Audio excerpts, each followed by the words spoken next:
गौरी पुत्र गणेश भगवान जी की जय। बोलिए श्री लक्ष्मी नारायण भगवान जी की जय। जय श्री कृष्णा, राधे राधे। आज माघ मास के शुक्ल पक्ष की एकादशी तिथि है और इस एकादशी को जया एकादशी के नाम से जाना जाता है। कुछ स्थानों पर इसे जया ग्यारस भी कहते हैं। पद्म पुराण के अनुसार स्वयं भगवान श्री कृष्ण जी ने युधिष्ठिर को जया एकादशी का महत्व बताते हुए कहा था कि प्राणी के इस जन्म एवं पूर्व जन्म के समस्त पापों का नाश करने वाली जया एकादशी उत्तम तिथि है। जो मनुष्य जया एकादशी का व्रत रखता है और इसकी कथा को सुनता है वह कभी प्रेत योनि में नहीं जाता है तथा उसके पूर्वजों को नीच योनि से मुक्ति मिलती है और उसकी सभी मनोकामनाएं पूर्ण होती हैं तथा घर में सुख समृद्धि, धन संपत्ति और खुशहाली आती है। तो आज मैं आपको सुना रहा हूँ जया एकादशी की बड़ी ही दुर्लभ कथा। इन कथाओं को सुनने से मनुष्यों के सभी पाप और संकट कट जाते हैं तथा समस्त मनोकामनाओं की पूर्ति होती है। तो आप लोग बड़ी ही श्रद्धा और प्रसन्नचित मन से इन कथाओं को पूरा अवश्य सुनिएगा। तो आइए भगवान श्री लक्ष्मी नारायण जी के चरणों का ध्यान करते हुए इस कथा को सुनते हैं। एक बार अर्जुन ने भगवान श्री कृष्ण जी से कहा, हे भगवान, अब कृपा कर आप मुझे माघ माह के शुक्ल पक्ष की एकादशी के संबंध में भी विस्तार पूर्वक बताइए। शुक्ल पक्ष की एकादशी में किस देवता का पूजन करना चाहिए तथा इस एकादशी के व्रत की क्या कथा है, उसको करने से किस फल की प्राप्ति होती है। तब भगवान श्री कृष्ण जी ने कहा, हे अर्जुन, माघ माह के शुक्ल पक्ष की एकादशी को जया एकादशी कहते हैं। इस एकादशी के उपवास से मनुष्य भूत प्रेत पिशाच आदि की योनि से छूट जाता है। अतः इस एकादशी के उपवास को विधि अनुसार करना चाहिए। अब मैं तुमसे जया एकादशी के व्रत की कथा कहता हूँ, ध्यान पूर्वक श्रवण करो। एक बार देवताओं के राजा इंद्र नंदन वन में भ्रमण कर रहे थे। चारों तरफ किसी उत्सव सा माहौल था। गंधर्व गा रहे थे और गंधर्व कन्याएं नृत्य कर रही थीं। वहीं पुष्पवती नामक गंधर्व कन्या ने माल्यवान नामक गंधर्व को देखा और उस पर आसक्त होकर अपने हाव भाव से उसे रिझाने का प्रयास करने लगी। माल्यवान भी उस गंधर्व कन्या पर आसक्त होकर अपने गायन का सुर ताल भूल गया।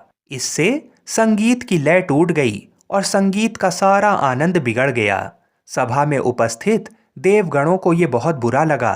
ये देखकर देवेंद्र इंद्र भी रुष्ट हो गए। संगीत एक पवित्र साधना है। इस साधना को भ्रष्ट करना पाप है। अतः क्रोधवश इंद्र ने पुष्पवती तथा माल्यवान को श्राप दे दिया। संगीत की साधना को अपवित्र करने वाले माल्यवान और पुष्पवती, तुमने देवी सरस्वती का घोर अपमान किया है। अतः तुम्हें मृत्यु लोक में जाना होगा। गुरुजनों की सभा में असंयम और लज्जाजनक प्रदर्शन करके तुमने गुरुजनों का भी अपमान किया है। इसलिए इंद्रलोक में तुम्हारा रहना अब वर्जित है। अब तुम अधम पिशाच असंयमी का सा जीवन बिताओगे। देवेंद्र का श्राप सुनकर वे अत्यंत दुखी हुए और हिमालय पर्वत पर पिशाच योनि में दुखपूर्वक जीवन यापन करने लगे। उन्हें गंध, रस, स्पर्श आदि का तनिक भी बोध नहीं था। वहीं उन्हें असहनीय दुख सहने पड़ रहे थे। रात दिन में उन्हें एक क्षण के लिए भी नींद नहीं आती थी। उस स्थान का वातावरण अत्यंत शीतल था, जिसके कारण उनके रोए खड़े हो जाते थे, हाथ पैर सुन्न पड़ जाते थे, दांत बजने लगते थे।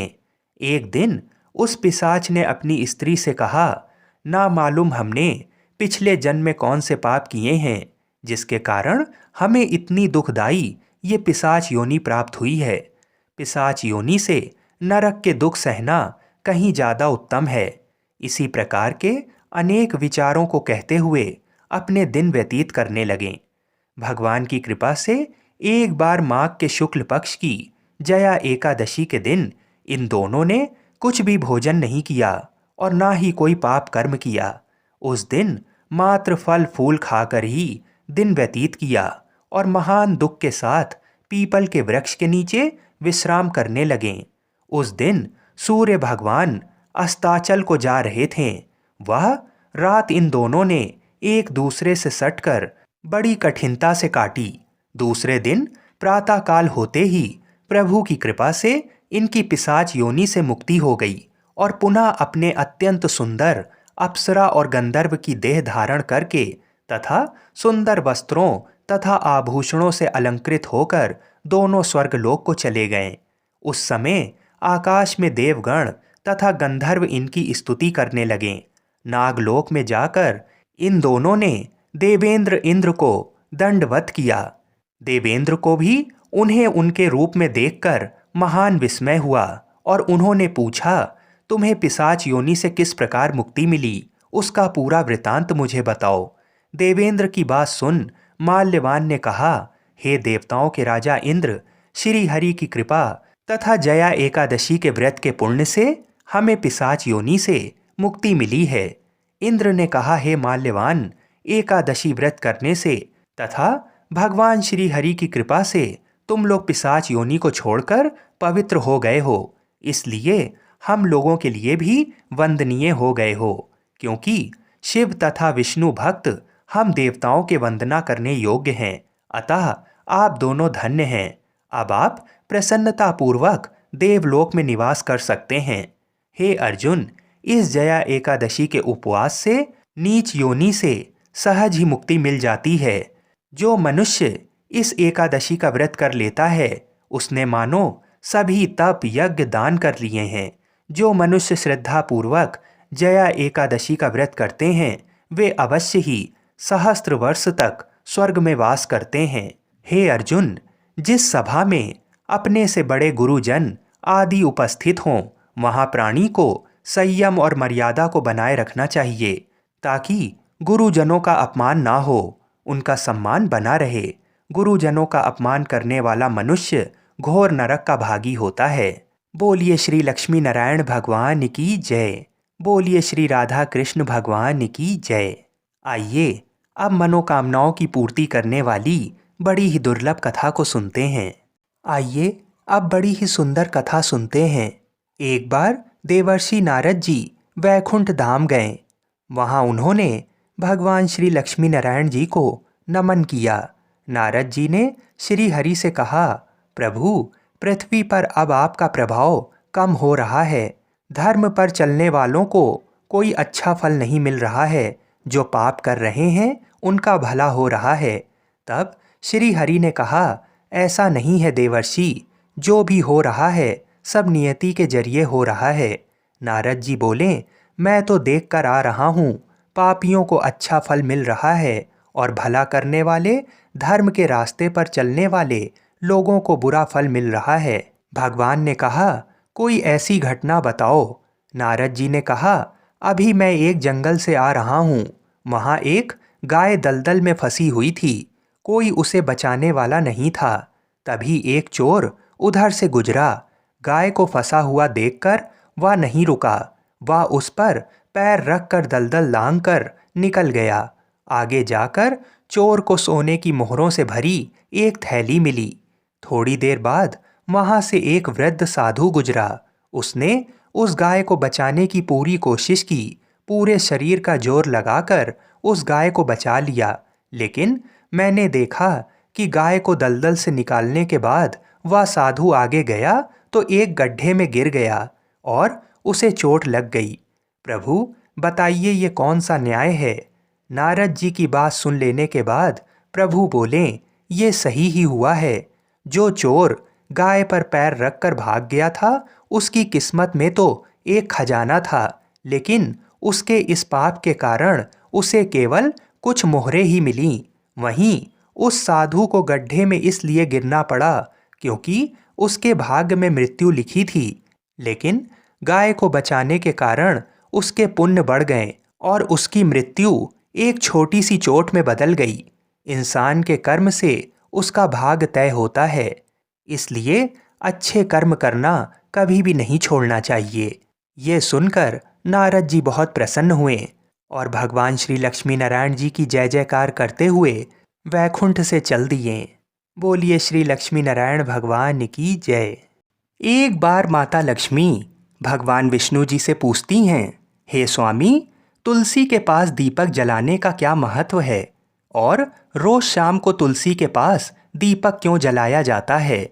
इससे मनुष्य को कौन सा फल प्राप्त होता है? तुलसी के पास दीपक जलाने की विधि क्या है तथा दीपक जलाते समय कौन से मंत्र का उच्चारण करना चाहिए? कृपा कर आप मुझे विस्तार से बताइए।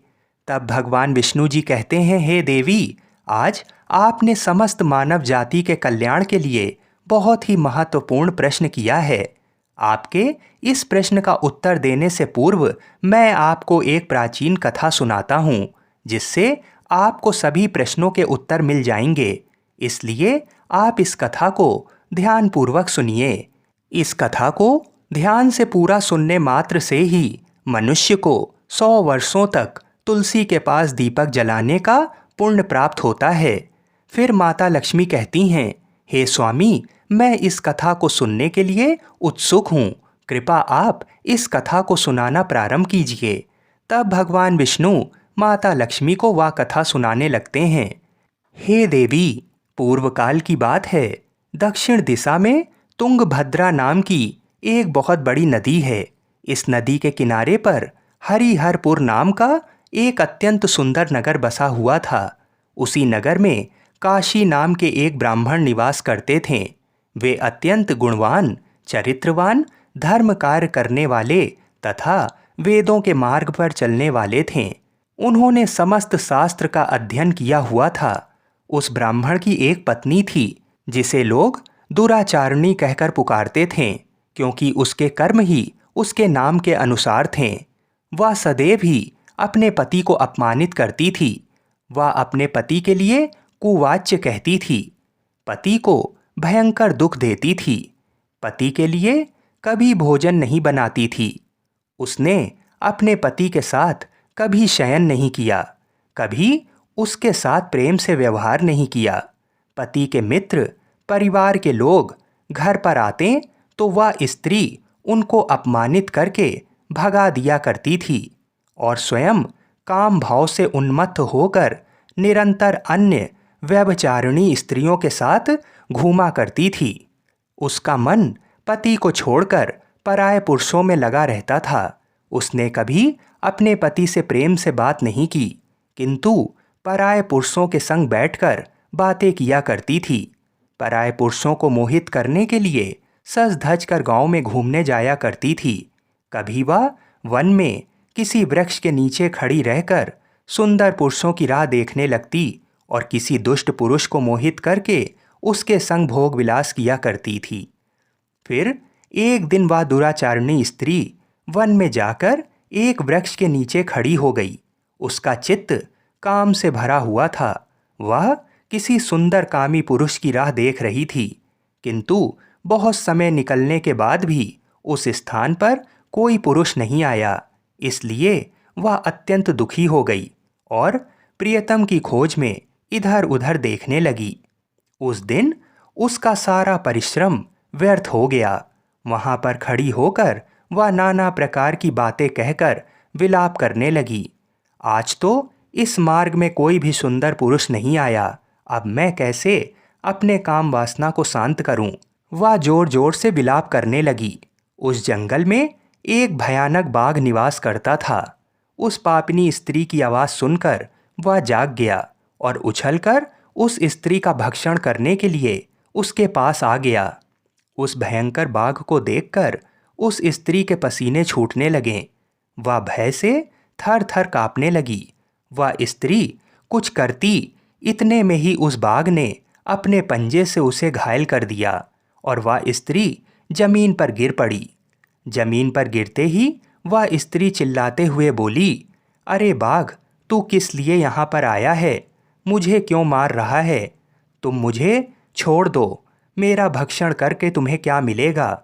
उस स्त्री की ये बात सुनकर वह भयानक बाघ क्षण भर के लिए रुक गया और हंसते हुए बोला, हे दुष्टा, आज विधाता ने तुझे मेरा ग्रास नियुक्त किया है।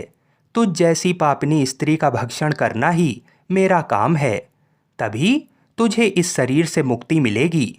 वह स्त्री कहने लगी, हे बाघ, तुम कौन हो? मुझे सच सच बताओ, तुम्हें किस कारण से बाघ की योनि में जन्म लेना पड़ा और तुम मुझ जैसी स्त्रियों का भक्षण क्यों करते हो? पहले मुझे सारी बात बताओ और फिर मेरा भक्षण करो। फिर बाघ कहने लगता है, हे पापनी, मैं तुझे पूर्व जन्म का वृतांत सुनाता हूँ, किस कारण से मुझे बाघ बनना पड़ा। पूर्व काल में दक्षिण देश में एक नदी थी। उस नदी के तट पर एक नगरी बसी हुई थी। उस नगरी में मैं निवास किया करता था। मैं एक ब्राह्मण का पुत्र था और नदी के किनारे बैठकर यज्ञ आदि कार्य किया करता था। मैंने उस जन्म में अनेक पापियों के लिए यज्ञ किया, उन पापियों के घर का भोजन किया। मैंने धन के लोभ से अनेक पापियों के लिए कार्य किया। जिन वस्तुओं का दान ब्राह्मण को नहीं लेना चाहिए, उन वस्तुओं का दान भी मैंने ग्रहण किया और दूसरों से धन लेता था, लेकिन कभी वापस नहीं करता था। इस प्रकार से पाप करते हुए मुझे बहुत साल बीत गए और मैं वृद्ध हो गया। मेरे बाल सफ़ेद हो गए, मुंह के सारे दांत गिर गए, लेकिन फिर भी मेरी दान लेने की आदत नहीं छूटी और मैं पाप करता चला गया। फिर एक दिन मैं धन के लोभ से नदी किनारे गया और अन्य धूर्त ब्राह्मणों के साथ मिलकर हमने लोगों को ठगा। झूठ मंत्र वचन बोलकर हमने बिना विधि विधान किए ही देवी देवताओं का पूजन किया और बहुत सारा धन दान में ले लिया। फिर उसी स्थान पर एक बीमार कुत्ते ने मेरे पैर में काट लिया और मैं मूर्छित होकर गिर पड़ा। उसी क्षण मेरे प्राण चले गए। फिर यम के दूत उस स्थान पर प्रकट हुए और मुझे पकड़कर यमपुरी ले गए। यहाँ पर यमराज ने चित्रगुप्त से मेरे कर्मों का लेखा जोखा निकालने के लिए कहा। फिर चित्रगुप्त कहने लगे, हे धर्मराज, इस ब्राह्मण ने घोर पाप किए हैं। इसने दूसरों से झूठ कहकर धन लूटा है। विधि विधान से पूजा ना करके झूठ मंत्र बोलकर भगवान का अपमान किया है। इसलिए ये पापी ब्राह्मण केवल नरक जाने के ही योग्य है। फिर यमराज ने अपने दूतों को आदेश देकर मुझे नरक की अग्नि में डाल दिया और कई वर्षों तक सजा भोगने के बाद मुझे बाघ का शरीर प्राप्त हुआ और मैं इस दुर्गम वन में निवास करने लगा। मैं अपने पूर्व जन्म के पापों को याद करके कभी महात्मा, साधु पुरुष, सती स्त्रियों का भक्षण नहीं करता हूँ। मैं केवल पापी, दुराचारी तथा उल्टा स्त्रियों का ही भक्षण करता हूँ ताकि मुझे पाप से मुक्ति मिल जाए। फिर बाघ उस स्त्री से कहने लगा, हे पापिनी, तेरे आचरण से तू उल्टा दिखाई देती है। अपने पति को छोड़कर तू इस वन में अन्य पुरुषों के साथ भोग विलास करने के लिए आई है, इसलिए आज तू मेरा ग्रास अवश्य बनेगी। इतना कहकर उस बाघ ने अपने तीक्ष्ण नाखून से उस पापी स्त्री के टुकड़े टुकड़े करके उसे खा लिया। फिर उस स्थान पर यम के दूत प्रकट हुए और उस पापिनी स्त्री को उठाकर यमपुरी ले गए। चित्रगुप्त ने उस स्त्री का लेखा जोखा निकाला और यमराज को बताया। यमराज ने उस स्त्री को घोर नरक में डाल दिया। कई वर्षों तक नरक की अग्नि में जलने के बाद उसने फिर पृथ्वी लोक पर एक चांडाल के घर में जन्म लिया और वो फिर से दुख भोगने लगी। इस दुख को सहन करते करते एक दिन वह तीर्थ में स्नान करने के उद्देश्य से अनंतपुरा में चली गई। वहाँ पर एक आश्रम के बाहर निवास करने लगी। वहाँ उस आश्रम में एक तुलसी का पौधा था। अन्य स्त्रियों को वहाँ पर तुलसी के पास दीपक जलाते हुए देखकर उस पापी स्त्री ने भी वही किया। उसने तुलसी के पौधे के पास एक दीपक जला दिया। फिर उसी रात हृदयघात से उसकी मृत्यु हो गई और यमराज के दूत उसे ले जाने के लिए वहाँ पर प्रकट हुए। जैसे ही यम के दूत उस पापी स्त्री को पास में बांधकर ले जाने लगे, तभी भगवान विष्णु के दो पार्षद उस स्थान पर प्रकट हुए और उन्होंने उन दोनों को रोक लिया और कहने लगे, हे दूतों, इस स्त्री को तुम छोड़ दो। ये स्त्री नरक जाने के योग्य नहीं है। तुम किसके आदेश से ऐसा अधर्म कर रहे हो? तब उन यमदूतों ने कहा कि हम यमराज के आदेश से इसे लेने आए हैं, किंतु आप हमें किस कारण से रोक रहे हैं? ये स्त्री अत्यंत पापी है। तब भगवान विष्णु के पार्षद कहने लगे, ये स्त्री तो विष्णु भक्त है, ये नरक जाने योग्य नहीं है। इसने शाम को तुलसी के पास दीपक जलाया है, इसी कारण से इसके समस्त पाप नष्ट हो गए हैं, इसलिए अब ये नरक जाने के योग्य नहीं है, ये स्वर्ग जाने की अधिकारी बन चुकी है। पार्षदों की बात सुनकर यमदूतों ने उस स्त्री को उस स्थान पर छोड़ दिया और यमलोक लौट गए। वहां जाकर उन्होंने यमराज को सारा वृतांत सुना दिया। फिर भगवान विष्णु के पार्षद उस स्त्री को दिव्य विमान में बिठाकर स्वर्गलोक ले गए।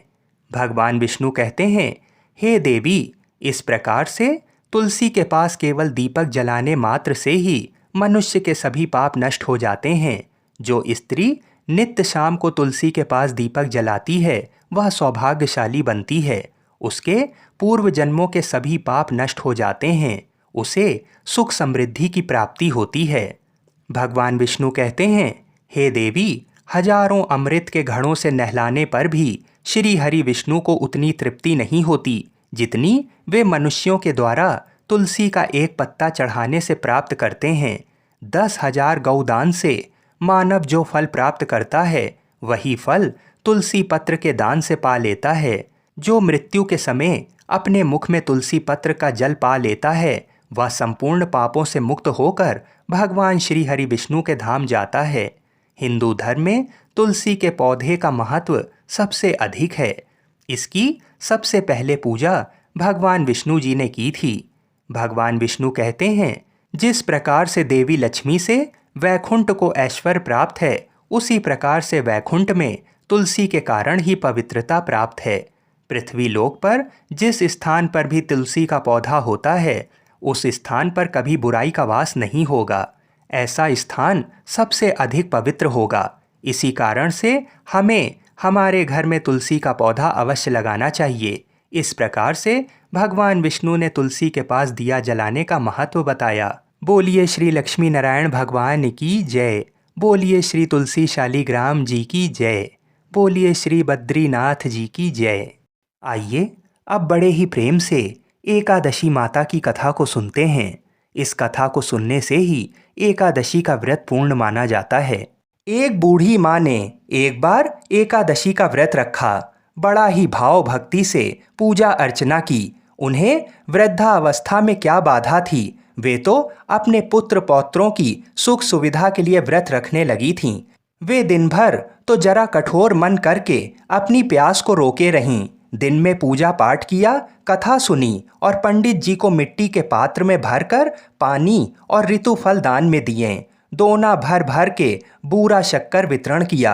उन्हें गर्मी के कारण बहुत बेचैनी हो रही थी। इस कारण से बड़ी देर तक पानी में पड़ी रहीं और पानी के कुल्ला करती रहीं। मुंह धोती रहीं, तब कहीं थोड़ा बहुत धैर्य बंध पाया। धूप तो तेज पड़ ही रही थी, इस कारण बार बार मुंह सूख रहा था। बूढ़ी माँ बहुत बेचैन हो रही थीं। एक बुढ़ापा और दूसरा ये भयंकर गर्मी। वृद्धावस्था की स्थिति तो कुछ दूसरी ही प्रकार की होती है। जैसे जैसे रो धो के दिन कट पाया, अब पहाड़ सी रात सामने थी। उसका कटना बड़ा ही कठिन दिखाई दे रहा था। खटिया पर पड़े शांति नहीं मिल रही थी। वे बार बार करवट बदल रही थीं। अनेक बार वे बाहर जातीं और भीतर आतीं। उन्हें घर के अंदर शांति नहीं थी। वे पड़ी पड़ी एकादशी माता का स्मरण करती रहीं। वे कहती रहीं कि हे माता जी, आप मेरी लाज रखिएगा, आप ही मुझे शक्ति दे दीजिएगा जिससे मैं भली भांति आपका व्रत कर सकूं और ये पहाड़ सी रात शांतिपूर्वक व्यतीत हो सके। प्यास के कारण बूढ़ी माँ की बेचैनी तो बढ़ ही रही थी। उन्होंने धैर्य रखने का बहुत प्रयास किया, किंतु सहनशीलता की सीमा टूट गई और वे घबरा कर एकदम चिल्ला पड़ीं। बोलीं कि बचाओ बचाओ। अम्मा का चिल्लाना सुनकर परिवार भर के नर नारी, बच्चे और पड़ोसी एकत्रित होकर बूढ़ी अम्मा की खटिया के समीप पहुंच गए। सबने पूछा कि अम्मा जी, आपको क्या हुआ? आप क्यों चिल्ला रही हैं? आप इस वृद्धावस्था में ये कठिन व्रत क्यों कर रही हैं? अम्मा जी, शक्ति से ही भक्ति होती है। थोड़ी ही देर में वे फिर से बोलीं कि अरे, हमारे तो प्राण ही निकले जा रहे हैं। मेरी छाती पर ठंडे पानी का घड़ा रख दीजिए। नातियों ने दादी की छाती पर ठंडे पानी का पात्र रख दिया। तब कहीं उन्हें थोड़ा बहुत आराम मिला और थोड़ी देर के लिए उन्होंने अपनी आंखें बंद कर लीं। एकादशी माता ने सोचा कि ये बूढ़ी अम्मा हैं तो बहुत कठोर, जरा जाकर उसकी परीक्षा लेना चाहिए। वे आधी रात को मुर्गा बनकर टेर लगाने लगीं। मुर्गा की आवाज़ सुनकर दादी जल्दी से उठीं और बाहर जाकर आसमान की ओर देखा, किंतु आसमान में कहीं उन्हें प्रातःकालीन तारा दिखाई नहीं दिया। वे सोचने लगीं कि ये मुर्गा क्यों और कैसे बोल गया। उन्हें प्यास तो लगी रही थी। थोड़ा बहुत उनका मन भी विचलित होने लगा था, किंतु अंत में उन्होंने दृढ़ निश्चय किया कि मैं अब व्रत को पूर्ण करके ही छोड़ूंगी, चाहे भले ही मेरे प्राण निकल जाएं। ये सोचकर फिर वे खटिया पर शिथिल होकर लेट गईं। थोड़ी ही देर में एकादशी माता ने उनकी फिर से परीक्षा लेनी चाहिए। एक छोटी सी बालिका एक गिलास में शरबत लेकर उनके सिरहाने खड़ी हो गई और जोर से बोली कि दादी जी, सवेरा हो गया है, आप हाथ मुंह धोकर शरबत पी लीजिए। पहले तो शरबत का गिलास देखकर उनका मन ललचाने लगा, किंतु अचानक व्रत का स्मरण हो आया और उन्होंने सोचा कि मैं किसी भी प्रकार से अभी शरबत नहीं पी सकती हूँ, और वे शांतिपूर्वक अपनी खटिया पर लेट गईं। फिर थोड़ी ही देर में उन्हें ऐसा लगा जैसे किसी ने उन्हें पानी के कुएं में पटक दिया हो। वे बड़ी देर तक उस कुएं में हाथ पांव चलाती रहीं, किंतु उन्होंने अपने मुंह में पानी की एक बूंद भी नहीं जाने दी और वे दृढ़तापूर्वक अपना व्रत पालती रहीं। थोड़ी ही देर में ना जाने कहाँ से सामने आग जलने लगी, जिससे भारी गर्मी बढ़ने लगी। प्यास के कारण प्राण निकलने लगे, किंतु बूढ़ी अम्मा का कुछ भी नहीं बिगाड़ पाया। वे जहाँ की तहाँ मुस्कुराती हुई सी बैठी रहीं। थोड़ी ही देर में बाहर प्रकाश दिखाई देने लगा। ऐसा लगा कि जैसे सवेरा हो गया हो। बूढ़ी अम्मा ने जब बाहर निकल कर देखा तो समझ गईं कि अभी सवेरा होने में 3-4 घंटे की देरी है। ये जानकर वे शांतिपूर्वक इधर उधर घूमने फिरने लगीं। एकादशी माता ये बात अच्छी तरह से समझ गईं कि ये बूढ़ी अम्मा किसी भी प्रकार से अपने व्रत से नहीं टल सकती हैं। वे उनके सत्य व्रत को अच्छी तरह से समझ गईं। सवेरा होते ही बूढ़ी माता ने स्नान किया, भगवान का पूजन पाठ किया, एकादशी माता की कथा सुनी, ब्राह्मणों को दक्षिणा देकर भोजन कराया। तब कहीं उन्होंने जल ग्रहण किया। कन्याओं को भोजन कराने के बाद अम्मा ने स्वयं भोजन किया। उस श्रेष्ठ व्रत के प्रताप से बूढ़ी अम्मा की आयु में वृद्धि हो गई। उनका घर परिवार हरा भरा हो गया।